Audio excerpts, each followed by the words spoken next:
कहानी की शुरुआत होती है भंडारी परिवार से, जो कि एक संपन्न और ऊंचे दर्जे का परिवार है। इस घर की असली मुखिया है कमला भंडारी, एक सख्त, जिद्दी और घमंडी औरत जो पूरे घर पर राज करती है। कमला घर के नौकरों पर जरा सी गलती पर भी हाथ उठाने से नहीं हिचकिचाती। घर के बिजनेस संभालना उसी का काम है, जबकि उसका पति कैलाश एक घर जमाई है जो दिन भर घर पर ही रहता है। कमला हमेशा कैलाश को ताने देती रहती है कि वह निकम्मा है और उसके लिए एक बोझ है। कमला चाहती है कि उसका बड़ा बेटा सूरज किसी अमीर घर की लड़की से शादी करे। इसी के लिए वह मिसेस पूनावाला और उनकी 3 बेटियों को घर बुलाती है। लेकिन जल्दी ही सूरज को यह एहसास हो जाता है कि वे लड़कियां उससे सिर्फ उसके पैसे और रुतबे के लिए शादी करना चाहती हैं। कमला और मिसेस पूनावाला जब दहेज की बातें कर रही होती हैं, तो सूरज वहां से निकल जाता है। वह अपने पिता कैलाश से कहता है कि उसे एक सादगी भरी सच्ची पत्नी चाहिए। कैलाश उसे अपने दोस्त के गांव लखनपुर घूमने भेजता है। लखनपुर में सूरज की मुलाकात होती है एक चुलबुली, बेबाक और हिम्मती गांव की लड़की शालू से। शालू गांव के गुंडे जग्गू दादा से नहीं डरती, और जब वह गांव वालों से हफ्ते की वसूली करता है तो शालू गांव वालों के साथ मिलकर उसे पकड़ लेती है और सबक सिखाती है। सूरज शालू के साहस और सादगी से प्रभावित होकर उससे प्यार करने लगता है। दोनों साथ साथ गांव की गलियों में घूमते हैं, मंदिर जाते हैं और धीरे धीरे उनका रिश्ता गहरा हो जाता है। सूरज मंदिर में ही शालू को प्रपोज करता है और दोनों की शादी हो जाती है।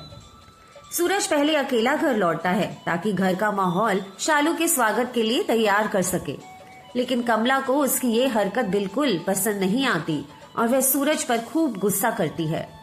कमला उसकी मर्जी के बिना ही एक अमीर घराने में उसकी सगाई तय कर देती है। सगाई के दिन शालू अचानक घर में प्रवेश करती है और सबके सामने ऐलान करती है कि वह सूरज की पत्नी है। मिसेस पूनावाला अपमानित होकर वहां से चली जाती है। अब कमला और उसका चालाक सेक्रेटरी पीके पाटियल वाला मिलकर शालू को घर से निकालने की साजिशें करने लगते हैं। कमला उसे पैसों से खरीदने की कोशिश करती है, पर शालू मना कर देती है।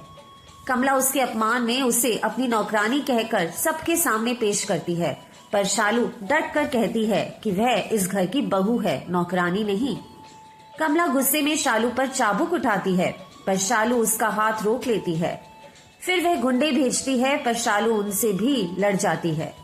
यहाँ तक कि जब कमला शालू को पुल से नीचे गिराने की कोशिश करती है तो खुद नदी में गिर जाती है। धीरे धीरे शालू कोशिश करती है कि वह अपनी सास का दिल जीत ले। उसके ससुर कैलाश उसके साथ खड़े रहते हैं और उसे बेटी जैसा मानते हैं।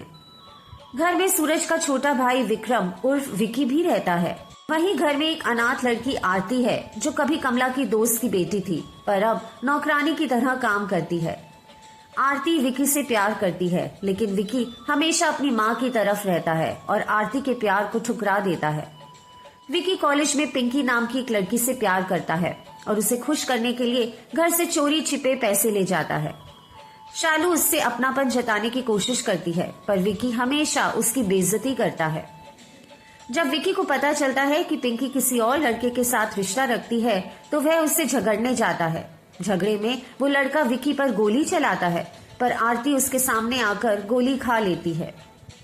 विकी बहुत पछताता है और ईश्वर से आरती के लिए दुआ करता है। जब आरती ठीक हो जाती है, विकी उससे माफी मांगता है और शादी करने का फैसला करता है। अब विकी खुलकर अपनी माँ के अत्याचारों के खिलाफ बोलने लगता है। कमला गुस्से में शालू पर चोरी का इल्जाम लगाती है और अपने ही गहने शालू के कमरे में रखवा देती है, लेकिन विक्की सच्चाई जान लेता है और कैलाश को बताता है। शालू घर छोड़ देती है, पर सूरज उसे वापस लाता है।